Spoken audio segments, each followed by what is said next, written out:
Your home is your castle, and your roof protects it from the elements. But what happens when your roof starts to fail?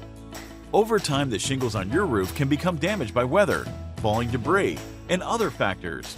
This leads to leaks and eventual structural damage if left unchecked. That's why it's important to check your shingles regularly for signs of wear and tear. Here are a few things to look for. First, check for missing or broken shingles.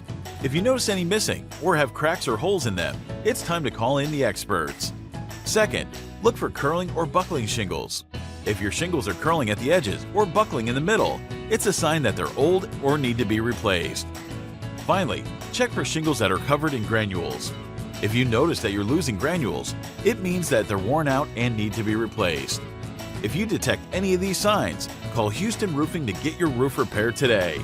We're proud to serve the Woodlands, Texas and the Montgomery County area with all your residential roof repair needs. Contact us today at 832-237-3737.